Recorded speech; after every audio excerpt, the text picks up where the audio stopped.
মনা, বাবা মনা, ফোনে রান্না বান্না দেখছিস মনে হচ্ছে।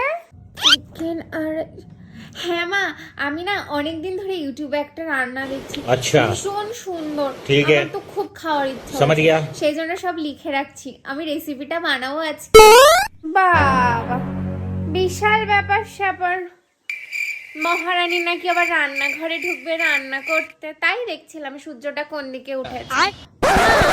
সব সময় এরকম ভাবে বলো না তো, আমার কিন্তু ভালো লাগে। रोम रोम भाइयों, শুধু আমাকে একটু হেল্প করে দিও, একটু কাটাকুটি করে দিও, ব্যাস।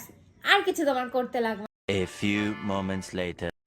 মা, একটু টেস্ট করো তো, গরম আছে কিন্তু, সাবধানে খেও। খেয়ে বলো কেমন হয়েছে। আচ্ছা, দে দেখি কি ছাইপাশ চটকে এনেছিস, দে। দেখেই কেমন হচ্ছে, খাবে কি করে ভগবান জানে।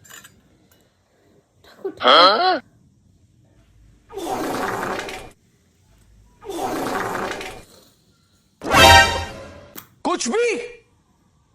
कुछ भी কেমন হয়েছে মা? শোন, এখানে একটু বস বস, দুটো কথা বলি। আচ্ছা বসবো, বলো বলো বলো কেমন হয়েছে।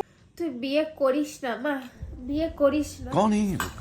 আমি চাই না পরের ছেলেটা कहाँ से না आते हैं? খেতে পেয়ে মরুক মা। এতটা খারাপ এই রান্না, আমি যদি কুকুর বিড়ালকেও দিই। এত খারাপ, কুকুর বিড়ালও মরে যাবে। তার থেকে তুই মহারানীর মতো থাক, আমি তোর গোলনোর জোগাড় করে দেব। বিয়েটা আর করিস না, করিস না।